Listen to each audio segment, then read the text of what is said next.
Hello students, welcome back. हमने अपनी पिछली वीडियो में पढ़ा था नेताजी के चश्मे के बारे में, जहाँ पर हमने पढ़ा था कि नेताजी की जो मूर्ति है उस पे चश्मा जो है वह रियल का लगा हुआ है, जिसे देखकर हवलदार साहब जो है वह मुस्कुराते हैं।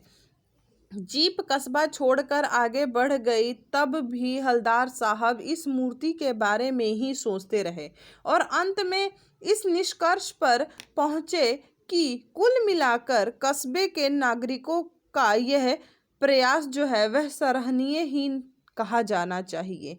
महत्व मूर्ति के रंग रूप या कद का नहीं, उस भाव का है, वरना तो देशभक्ति भी आजकल मजाक की चीज होती जा रही है।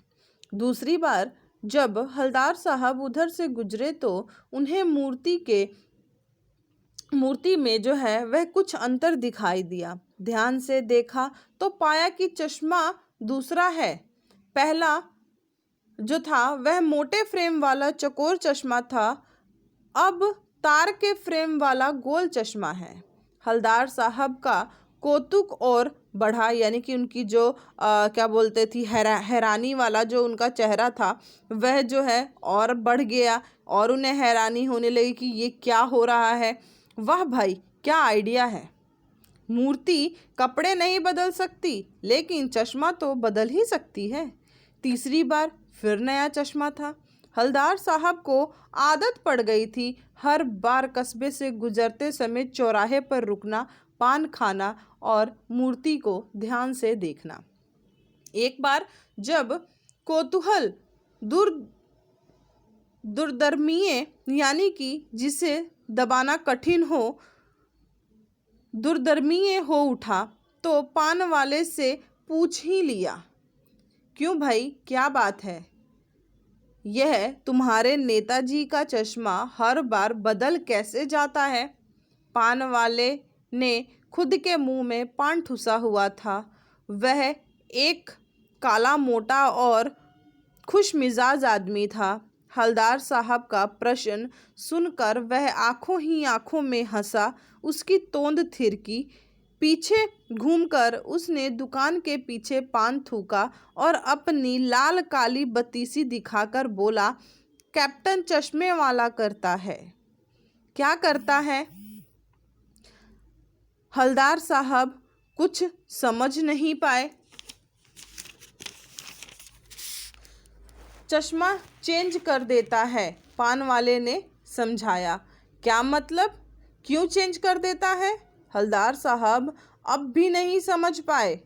कोई गिराक आ गया समझो, उसको चौड़े चरखोट चाहिए तो कैप्टन किधर से लाएगा? तो उसको मूर्ति वाला दे दिया, उधर दूसरा बिठा दिया।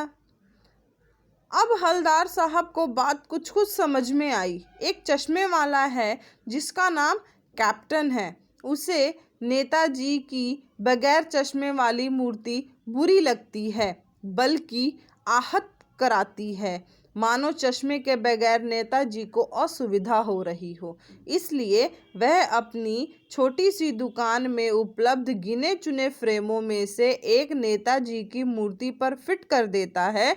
लेकिन जब कोई ग्राहक आता है और उसे वैसे ही फ्रेम का चश्मा चाहिए होता है या दरकार होती है जैसा मूर्ति पर लगा है, तो कैप्टन चश्मे वाला मूर्ति पर लगा फ्रेम संभवतः नेताजी से क्षमा मांगते हुए लाकर ग्राहक को दे देता है और बाद में नेताजी को दूसरा फ्रेम लौटा देता है। वाह भाई, क्या खूब आइडिया है।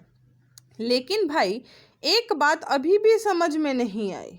हवलदार साहब ने पान वाले से फिर पूछा, नेताजी का ओरिजिनल चश्मा कहाँ है?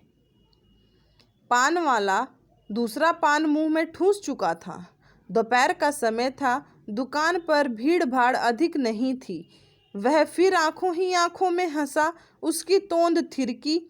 कत्थे की डंडी फेंक पीछे मुड़कर उसने पान की जो पीक थी उसको थूका और मुस्कुराता हुआ बोला, मास्टर बनाना भूल गया। पान वाले के लिए यह एक मज़ेदार बात थी, लेकिन हलदार साहब के लिए चकित और द्रवित करने वाली बात थी। यानी वह ठीक ही सोच रहे थे कि मूर्ति के नीचे लिखा मूर्तिकार मास्टर मोतीलाल वाकई किसी कस्बे का अध्यापक था। बेचारे ने महीने भर में मूर्ति बनाकर पटक देने का वादा कर दिया होगा, बना भी ली होगी, लेकिन पत्थर के पारदर्शी चश्मा जो है वह कैसे बनाया जाए कांच वाला, यह तय नहीं कर पाया होगा, या कोशिश की होगी और असफल रह गया होगा, या बनाते बनाते कुछ और बारीकी के कारण जो है चश्मा टूट गया होगा, या पत्थर का चश्मा अलग से बनाकर फिट किया होगा और वह निकल गया होगा। उफ, इतना कुछ जो है वह हलदार साहब के दिमाग में जो है वह चल रहा था नेताजी के चश्मे को लेके। स्टूडेंट, इसके आगे की जो कहानी है वह हम नेक्स्ट वीडियो में करेंगे।